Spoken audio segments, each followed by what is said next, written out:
Hey guys, it's Ben. Welcome back to my channel. Usually I do reviews on some of my favorite 3D Blu-ray movies and on occasion 4K titles as well.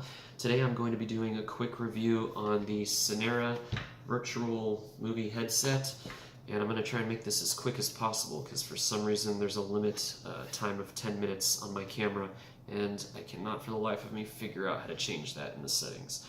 So rather than going over the buttons and everything on it, because I'm sure you could find that elsewhere, I'm just going to talk about the picture quality real quick.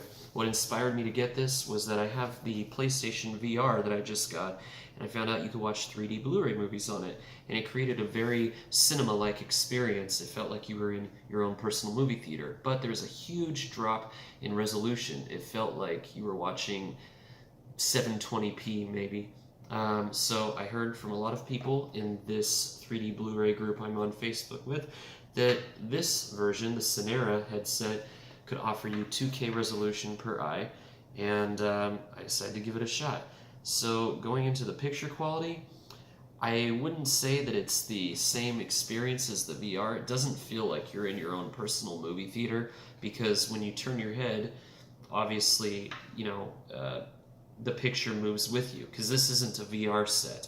The picture goes with you wherever your head turns. So it feels more like you're in your own living room and you're watching the movie on a really big LED TV. So the TV that I normally use to watch my 3D Blu-rays on is a 60-inch Samsung 4K 3D LED TV. It looks like that. It looks like a very big LED TV, curved, and the great thing about it is the brightness. So you can adjust the brightness up here, but I didn't really have to. I just left it on default settings. Normally when you put your 3D glasses on, it naturally dims the picture, but with this, it doesn't.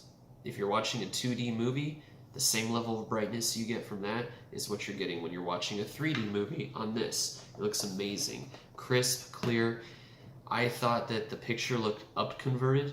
It literally looks like you're watching, not quite 4K, but almost there, with HDR 3D Blu-ray movie. It's very impressive. One complaint that I have is that it doesn't seem to block out the light completely. So if you're watching this with the blinds closed in your living room mid-afternoon, there's a chance you might get a little bit of glare on the screen there. So I would just try and watch it during, evening, nighttime. But it still looks pretty impressive.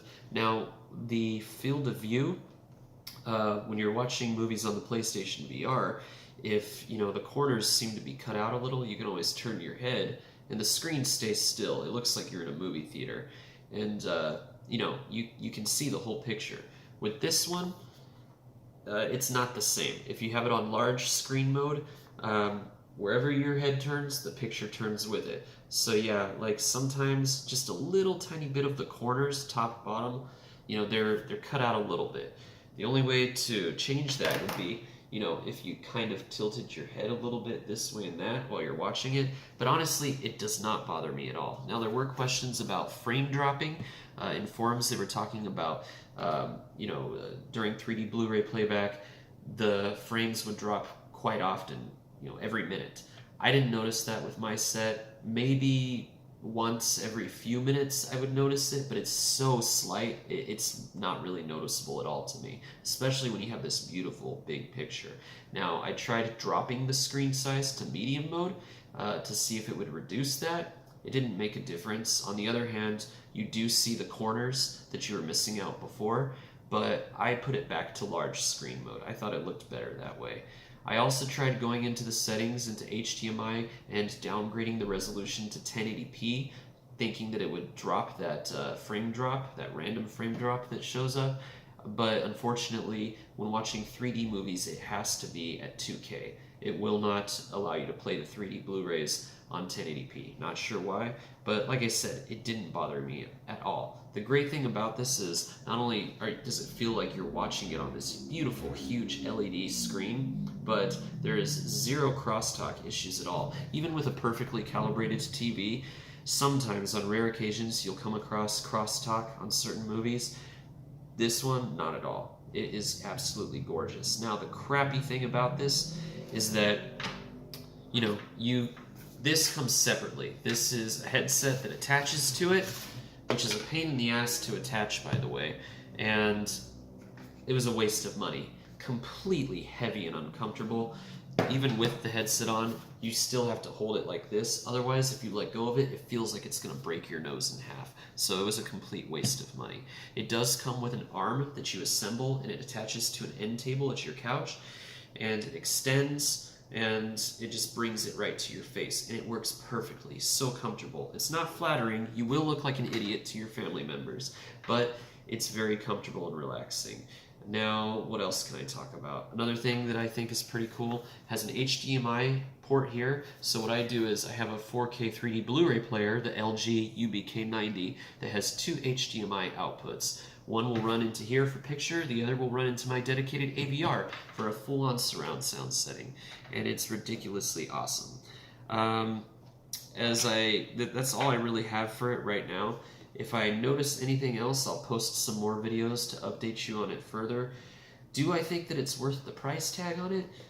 No, I do not. Because it is $7.99 just for this, which comes with the arm, but it was a pain in the ass at first to update the firmware. It just, I had to talk to technical support for a long time before they were able to update it. Also, the arm that it comes with, the instructions to put it together are ridiculous. You basically got to figure it out on your own. And then this, which is like $130 sold separately, it's useless. It's a piece of junk. Now, if it came with an actual headset that was comfortable, like the VR set from PlayStation, and if they brought it down to like $4.99 or $5.99 even, then I would say it's worth it. But for the steep price tag that it has, no. Do I enjoy it now that I've got it all working? Yes, I do, and I'm going to continue using it. But there are a lot of people out there that value their money and work hard for their money, and I still think that this needs some development before they can start, selling it at that price tag. But that's my opinion for what it's worth. Let me know if you have the same headset. If you have any more questions, let me know. Have a great day.